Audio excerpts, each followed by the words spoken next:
कैसे हो? मैं हूँ आपकी हिंदी की टीचर भारती सरोदे।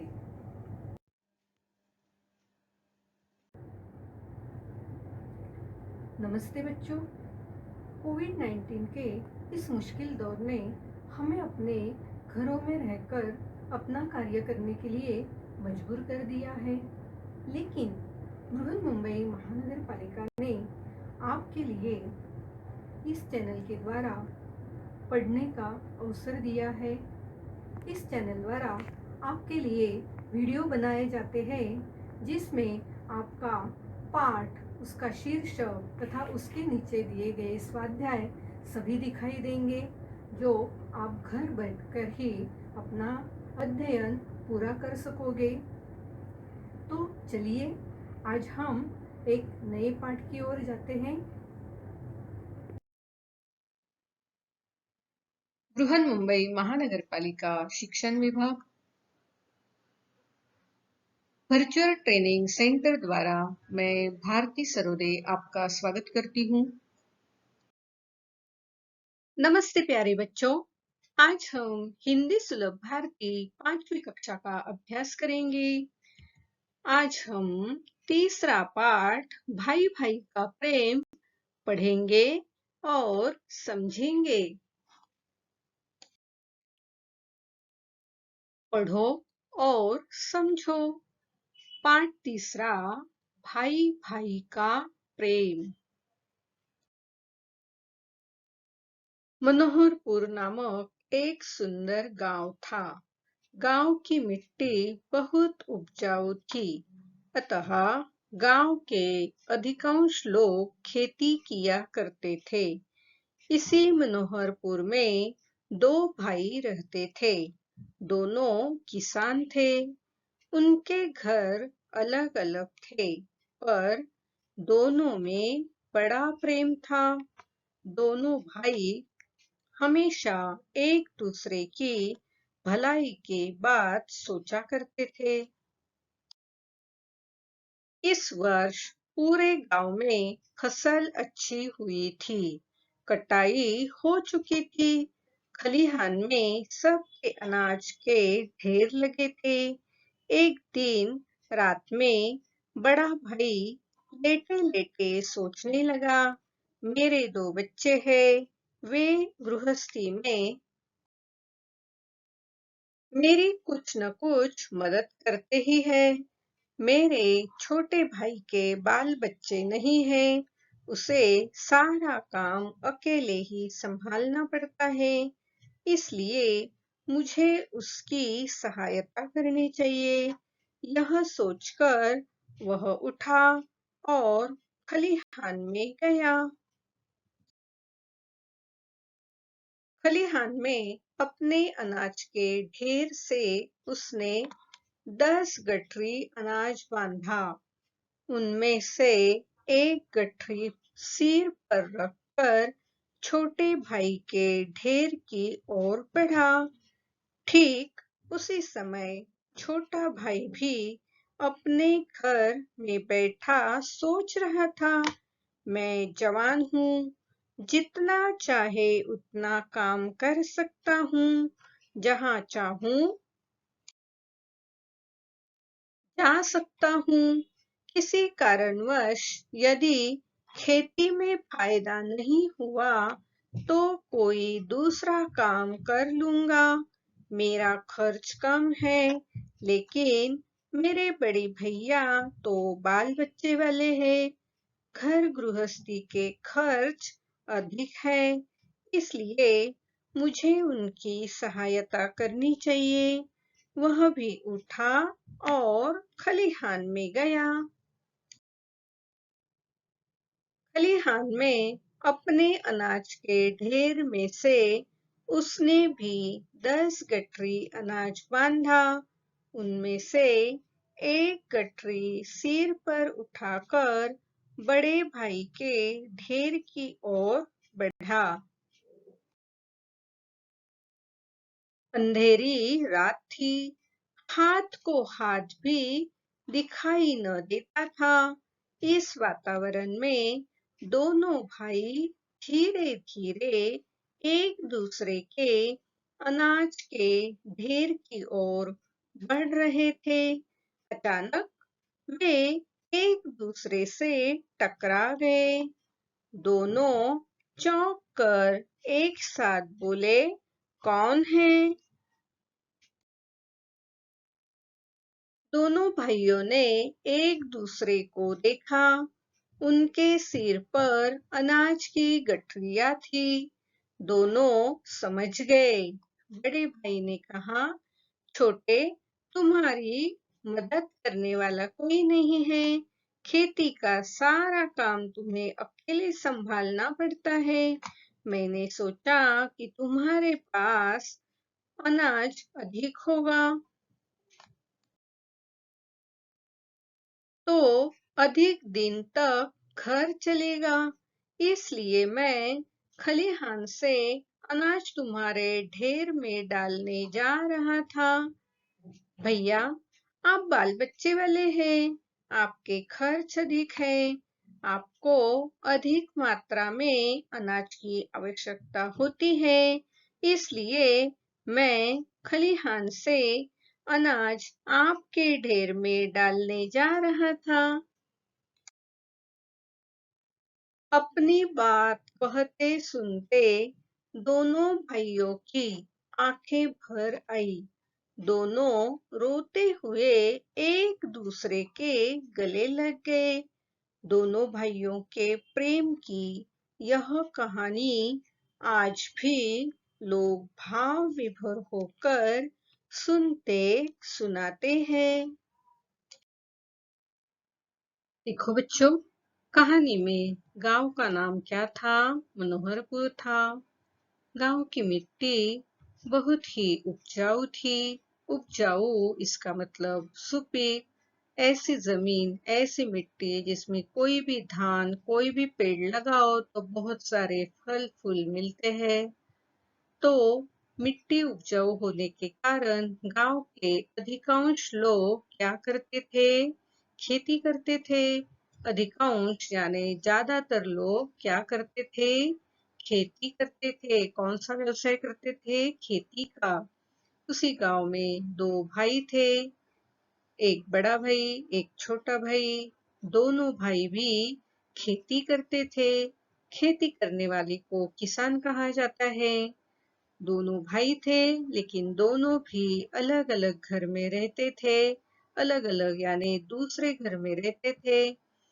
तो अलग अलग होते हुए भी दोनों में बड़ा ही प्यार था। वे हमेशा एक दूसरे की भलाई की बात सोचते थे। हमेशा यानी सदैव, नित दूसरे की भलाई की बात सोचते थे। भलाई यानी अच्छाई, दूसरे के बारे में सब अच्छा हो, यही बात हमेशा वे सोचा करते थे।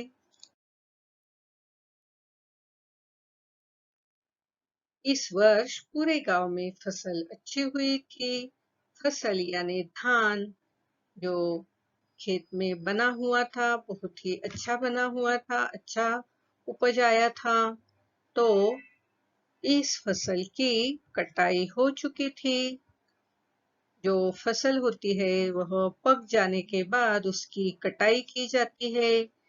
उस कटे हुए अनाज को कहाँ रखा जाता है? खलिहान में रखा जाता है। खलिहान ऐसी जगह है जहाँ किसान अपनी फसल काट कर रखता है और वह सूखने के बाद उसकी मड़ाई करता है। तो सबके खलिहान जो थे, सबके खेत में, खलिहान में अनाज के ढेर लगे थे। तो एक दिन बड़ा भाई लेटे लेटे सोचने लगा कि मेरे तो दो बच्चे हैं जो गृहस्थी में मेरा हाथ बटाते हैं, मदद करते हैं। देखो तो यहाँ इस चित्र में फसल की कटाई करके उसे सूखने के लिए खेत में रख दिया गया है। अब इस चित्र में फसल को, सूखे हुए फसल को हाथ में लेकर पटक पटक कर उसमें से फसल के अनाज के दाने को बाहर निकाला जाता है। उसे मड़ाई कहते हैं। देखो तो मड़ाई करने के बाद इस तरह अनाज की राशि, अनाज का ढेर जमा होता है। फिर उस अनाज को बोरियों में भरा जाता है। तो इस तरह खेती में फसल की कटाई, फसल की मड़ाई, फसल को इकट्ठा करना, फसल को बोरियों में भरना, यह काम किए जाते हैं। फसल की मड़ाई कभी-कभी बैलों के पैरों के नीचे भी की जाती है। देखो तो यहाँ ये है खलिहान, ये गोलाकार है। इसमें जो फसल काटी है उसको डाला जाता है और बैलों के पैरों के तले के नीचे इस फसल की मड़ाई की जाती है, जिसके कारण फसल में जो धान होता है, अनाज के जो दाने होते हैं वह बाहर निकल आते हैं। तो इसे मड़ाई कहते हैं। तो बड़ा भाई क्या सोचने लगा कि मेरे तो दो बच्चे हैं, वे मुझे हमेशा मदद करते हैं। मदद करना यानी सहायता करना। लेकिन जो मेरा छोटा भाई है, उसके तो कोई बाल बच्चे नहीं है, इसलिए उसे सारा काम अकेले ही संभालना पड़ता है। तो मुझे क्या करना चाहिए? उसकी सहायता करनी चाहिए। सहायता इसका मतलब है मदद करना। तो अपने छोटे भाई को मदद करने की सोचकर वह उठा और कहाँ गया? खलिहान में गया। अब खलिहान में जाकर उसने क्या किया? बड़े भाई ने क्या किया? अपने अनाज के ढेर से उसने 10 गठरी अनाज बांधा। अनाज का जो ढेर था, अनाज यानी धान, तो धान का जो ढेर था, ढेर इसका मतलब राशि, अटाला। तो उस राशि में से उसने क्या किया? 10 गठरी अनाज बांधा। गठरी इसका मतलब बोरी। कितनी बोरियां बांधी उसने? 10 बोरियां बांधी। 10 बोरियों में अनाज बांधा और उसमें से एक गठरी को सिर पर रखकर वह कहाँ निकल पड़ा? छोटे भाई के अनाज के ढेर की ओर बढ़ने लगा। देखा हाँ, ठीक उसी समय छोटा भाई भी अपने घर में बैठा सोच रहा था। क्या सोच रहा था? वह सोच रहा था कि मैं जवान हूँ। जवान यानी युवक। तो वह बड़े भाई से कम उम्र का था, जवान था। तो वह क्या सोच रहा था? मैं जवान हूँ, जितना चाहे उतना काम कर सकता हूँ। बड़े भाई की उम्र ज्यादा होने के कारण वे उतना काम नहीं कर पाते थे। तो यही सोचकर वह छोटा भाई क्या करने लगा? मन ही मन सोचने लगा कि मैं जवान हूँ, जितना चाहे काम कर सकता हूँ, जहाँ चाहूँ वहां जा सकता हूँ। छोटा भाई सोच रहा था, मैं जवान हूँ, कुछ भी काम कर सकता हूँ, कहीं भी जा सकता हूँ।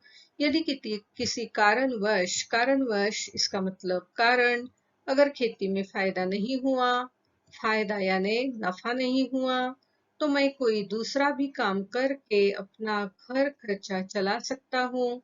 मेरा घर खर्चा कम है, लेकिन बड़ा भाई तो बाल बच्चे वाला है। घर गृहस्थी के खर्चे अधिक है। गृहस्थी यानी घर बार बाल बच्चे, इसे गृहस्थी कहते हैं। तो उनके खर्च अधिक है। तो मुझे बड़े भाई की सहायता करनी चाहिए। सहायता करना इसका मतलब मदद करना। तो वह भी उठा और खलिहान में बड़े भाई की मदद करने के लिए चला गया। छोटा भाई भी ने खलिहान में गया। उसने भी अपने अनाज के ढेर में से 10 गठरी अनाज बांधा और उनमें से एक गठरी सिर पर उठाकर वह बड़े भाई की खलिहान की ओर, ढेर की ओर बढ़ने लगा। तो बच्चों, दोनों भाई एक दूसरे की मदद करने के लिए निकल पड़े, लेकिन रात अंधेरी थी। इतना अंधेरा था कि हाथ को हाथ भी दिखाई न देता था। हाथ को हाथ न दिखाई देना, इसका मतलब बहुत ही अंधेरा होना। तो ऐसे अंधेरे में दोनों भाई एक दूसरे की मदद करने के लिए एक दूसरे की अनाज के ढेर की ओर बढ़ रहे थे। तो क्या हुआ?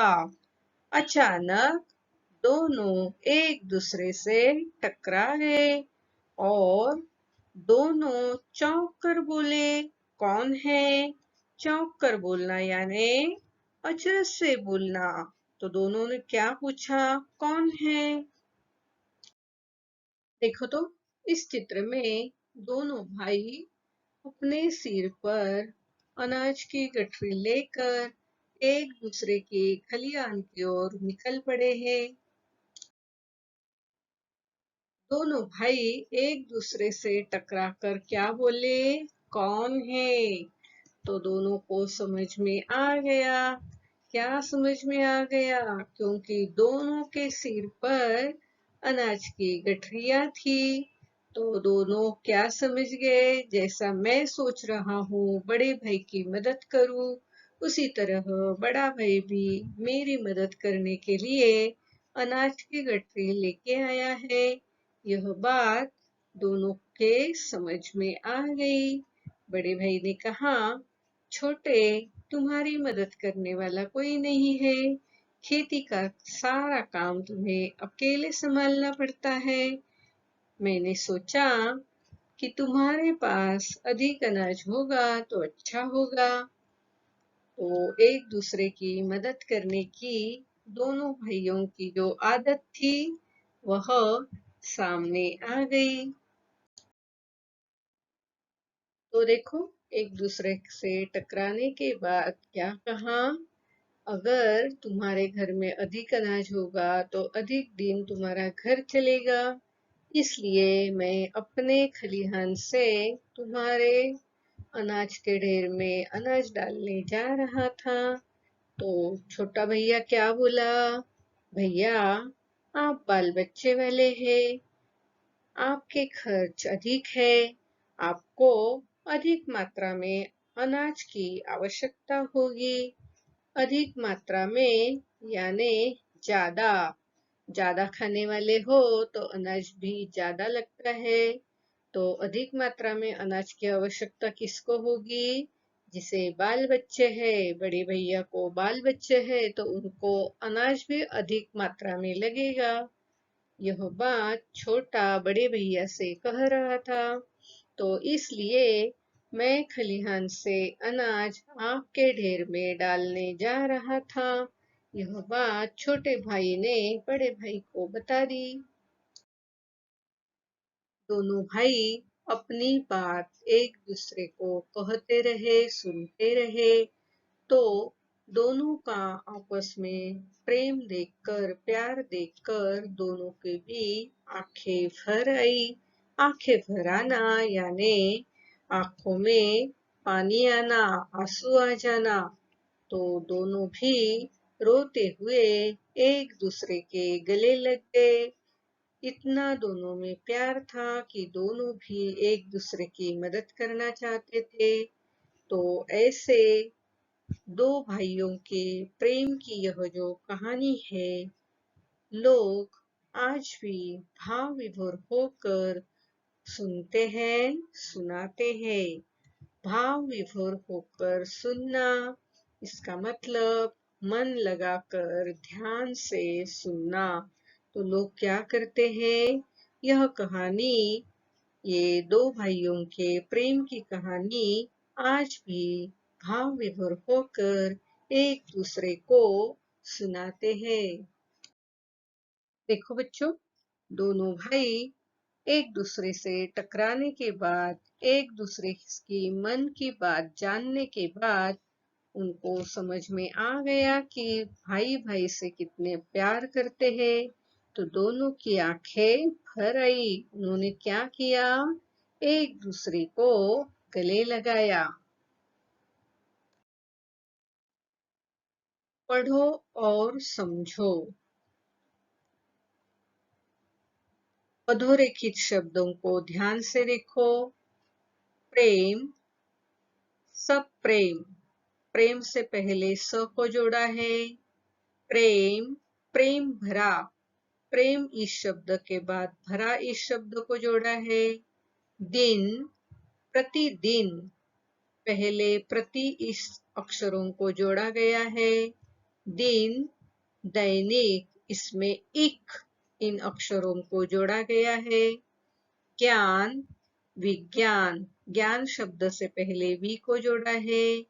ज्ञान, ज्ञानी। ज्ञान में ई को जोड़ने से ज्ञानी बन गया है। दृश्य, अदृश्य। अ को जोड़ने से अदृश्य शब्द बना है। तो मान इस शब्दों को बाद में जोड़ने से दृश्य से दृश्यमान यह शब्द हुए हैं। अब इन्हें क्या कहते हैं? देखो तो, शब्द से पहले लगे हुए अक्षरों को उपसर्ग कहते हैं। शब्द के बाद लगे हुए अक्षरों को प्रत्यय कहते हैं। तो यहाँ ये सब स, वी, प्रति, अ ये हुए उपसर्ग। भरा, ई, इक, मान ये हुए प्रत्यय। तो इनके बारे में हम और भी जानकारी लेते हैं। अ प्लस ज्ञान, अज्ञान। मूल शब्द है ज्ञान, उपसर्ग लगा है ओ। नवीन शब्द कौन सा तैयार हुआ है? अज्ञान। नवीन शब्द किसके कारण बना है? उपसर्ग के कारण बना है। मूल शब्द है मानव। क्या शब्द है मूल? मानव। ता यह प्रत्यय जोड़ा गया है, तो शब्द कौन सा बना है? मानवता। नवीन शब्द कौन सा बना है? मानवता। तो मानव से मानवता यह शब्द प्रत्यय के कारण बना है। उपसर्ग। संस्कृत एवं संस्कृत से उत्पन्न भाषाओं में उस अव्यय या शब्द को उपसर्ग, प्रीफिक्स कहते हैं, जो कुछ शब्दों के आरंभ में लगकर उनके अर्थों का विस्तार करता अथवा उनमें कोई विशेषता उत्पन्न करता है। जैसे अ, अनु, अप, वि, प्र आदि उपसर्ग है। उदाहरण, हार यह मूल शब्द है, उसके आगे प्र शब्दांश को जोड़ने से नया शब्द बनेगा प्रहार। प्र प्लस हार, जिसका अर्थ है चोट करना। इसी तरह आ जोड़ने से आहार यानी भोजन, सम जोड़ने से संहार यानी विनाश तथा वी जोड़ने से विहार यानी घूमना इत्यादि शब्द बन जाएंगे। उपर्युक्त उदाहरण में प्र, आ, सम और वी का अलग से कोई अर्थ नहीं है।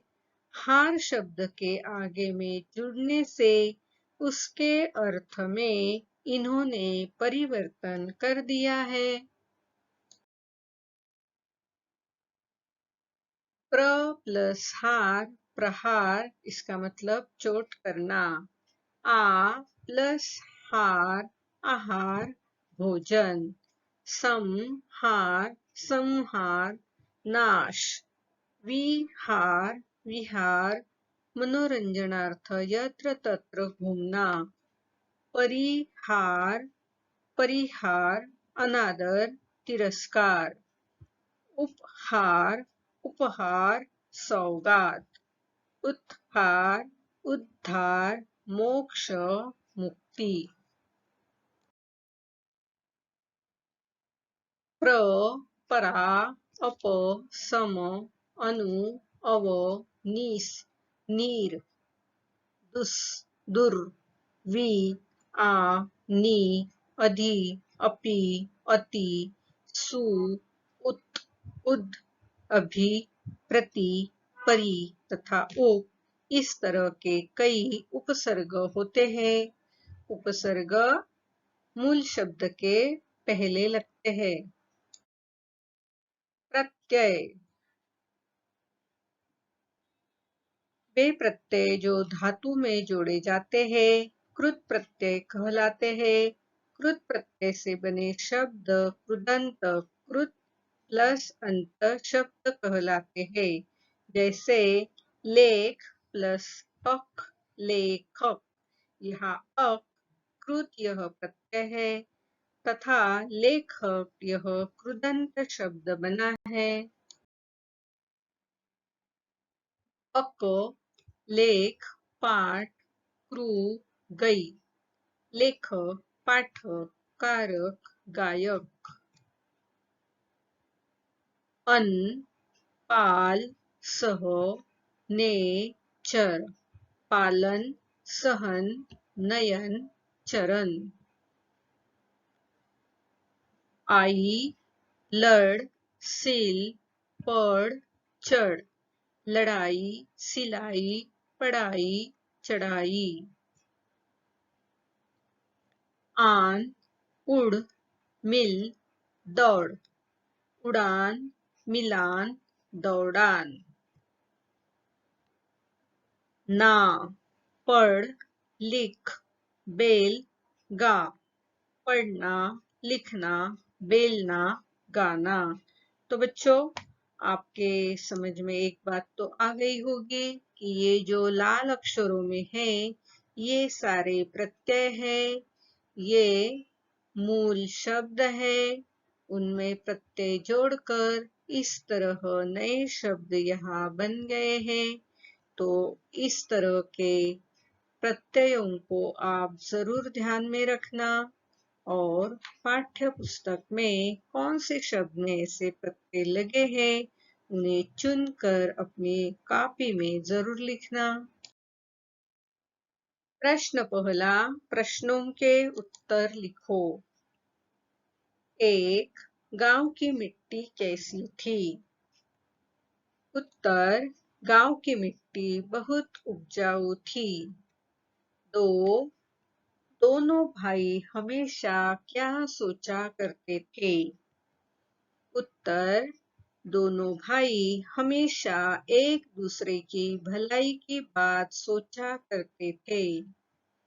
प्रश्न तीसरा, दोनों भाइयों की प्रेम की कहानी लोग कैसे सुनते सुनाते हैं?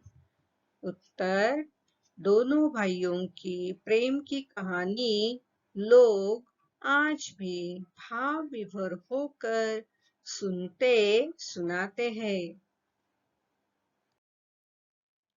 प्रश्न दूसरा, रिक्त स्थानों की पूर्ति करो। 1.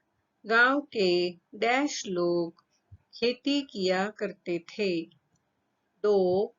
इस वर्ष पूरे गांव में डैश अच्छी हुई। 3. डैश में सबके अनाज के ढेर लगे थे। 4. मुझे उसके डैश करनी चाहिए। 5. मैं डैश हूँ, जितना चाहे उतना काम कर सकता हूँ। 6. डैश वे एक दूसरे से टकरा गए। 7. दोनों भाइयों की डैश घर आई। 8. यह कहानी आज भी लोग डैश होकर सुनते सुनाते हैं। स्वाध्याय, भाई भाई का प्रेम, इस पाठ पर आधारित एक छोटा सा स्वाध्याय। इसे आप अपनी कॉपी में पूरा करना। प्रश्न पहला, वाक्यों का उचित क्रम लगाओ। 1. दोनों रोते रोते एक दूसरे के गले लग गए। 2. मेरे छोटे भाई के बाल बच्चे नहीं हैं। 3. एक दिन रात में पड़े पड़े बड़ा भाई सोचने लगा। 4. यह कहानी आज भी लोग भाव विभोर होकर सुनते सुनाते हैं। 5. मैं जवान हूँ, जितना चाहे उतना काम कर सकता हूँ।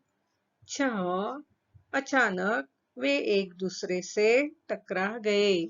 तो इन वाक्यों का कहानी में पढ़कर उचित क्रम जरूर लगाना। प्यारे बच्चों, आज हमने भाई भाई का प्रेम यह कहानी पढ़ी है। आपको कहानी कैसे लगी? बहुत अच्छी ना? आप भी अपने भाई बहनों का इसी तरह ख्याल रखना, एक दूसरे की मदद करना। समझ गए ना? आज आपने यह वीडियो कंप्यूटर, लैपटॉप या मोबाइल पर देखा होगा।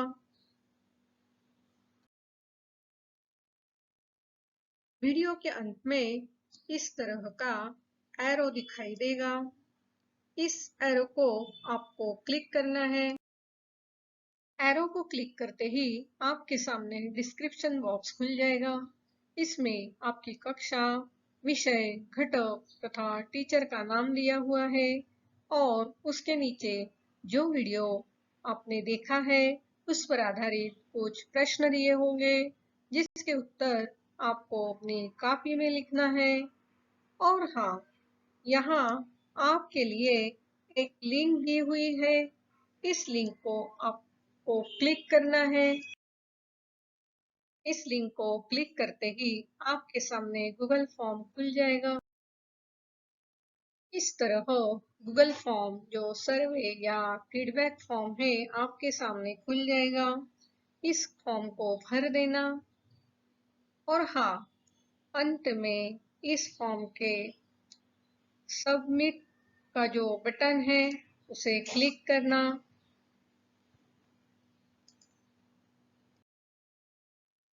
इस लिंक को क्लिक करके गूगल फॉर्म जरूर भरना। अगली बार वीडियो देखने के लिए हमारा ये थंबनेल जरूर याद रखना। मेरा ये वीडियो आपको जरूर पसंद आया होगा, तो इसे लाइक कीजिए, शेयर कीजिए, सब्सक्राइब कीजिए।